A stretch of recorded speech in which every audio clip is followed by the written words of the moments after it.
ఒకటే అడిగాం మేము, 1 హెక్టార్కి 30,000 రూపాయలు వరకు ఇవ్వాలి, 1 హెక్టార్కి 50,000 రూపాయలు హార్టికల్చర్కి, ఫిష్కి కూడా ఇవ్వాలా, ఇన్సూరెన్స్ ఉంటే ఇన్సూరెన్స్ వాళ్ళకి వస్తే అది ఇది చేసుకోండి, ప్రతి ఒక్క కుటుంబానికి 10,000 రూపాయలు ఆర్థిక సహాయం చేయాలి, అదే మరి ఆర్టిజాన్స్కి మాత్రం కుల వృత్తులు చేతి వృత్తులకు మాత్రం 15,000 రూపాయలు కుటుంబానికి ఇవ్వాలి.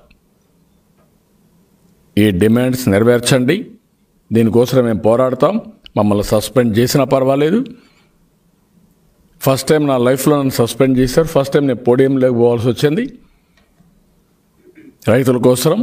అయినా బాధ లేదు. మీరు అవమానం చేశారు, బాధపడ్డాం.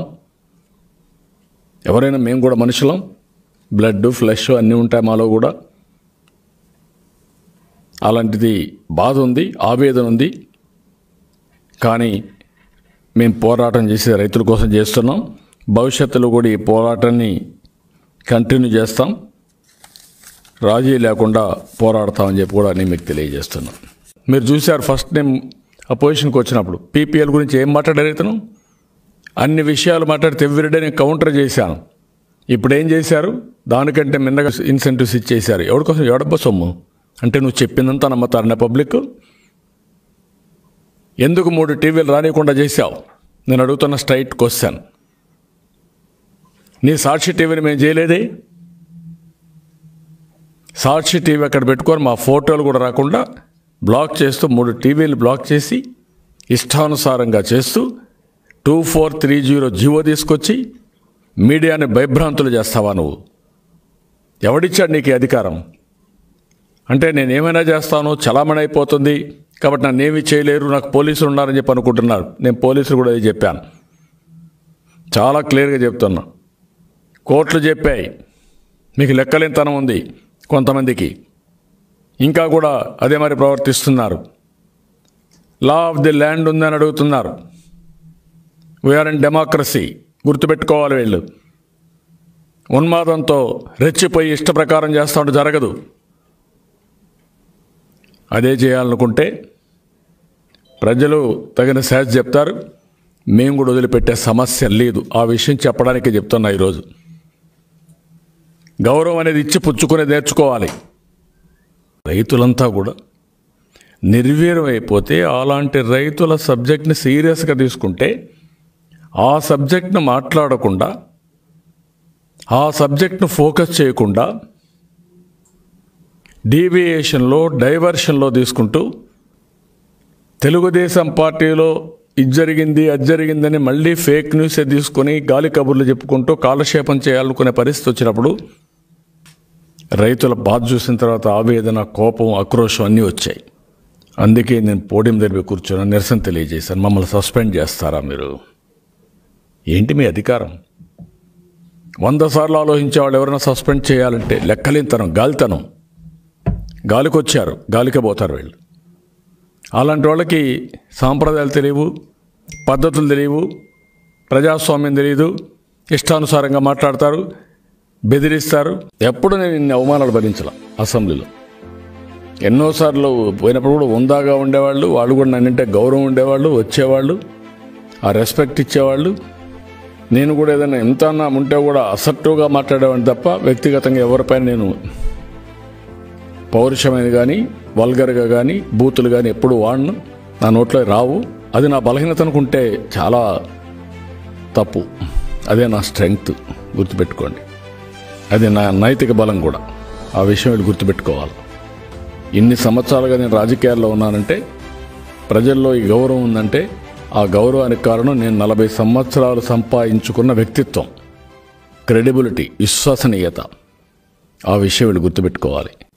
మాట్లాడితే 151 మంది, నీకు 151 మందిని గెలిపించారంటే భారత రాజ్యాంగం ప్రకారం, అంబేద్కర్ రాసిన రాజ్యాంగం ప్రకారం చట్టసభలు ఉన్నాయి. ఆ చట్టసభల ప్రకారం రాజకీయ పార్టీలు ఉన్నాయి.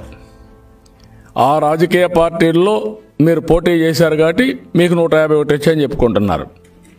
మీరు అమలు చేయాల్సిన రాజారెడ్డి రాజ్యాంగాన్ని కాదు, భారత రాజ్యాంగాన్ని గుర్తుపెట్టుకోండి. పులివెందల పంచాయతీ కాదు, చట్టాలని. ఆ విషయం మీరు గుర్తుపెట్టుకోవాలి. మాట్లాడితే 151 ఏంటి 151 అండి? ఇంకా చాలామంది చూసాం. తెలుగుదేశం పార్టీకి 40% ఓట్లు వచ్చాయి, నీకు 50% ఓట్లు వచ్చాయి, అంతే.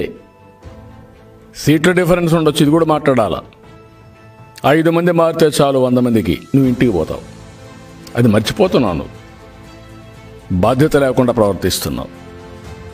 అందుకే ఎస్సీలపైన దాడులు, ఎస్టీలపైన దాడులు, బీసీలపైన దాడులు, అదే మరి మైనారిటీస్ పైన దాడులు, ఎక్కడ చూసినా దాడులు చేస్తూ ఇంకా మాట్లాడుతున్నారు.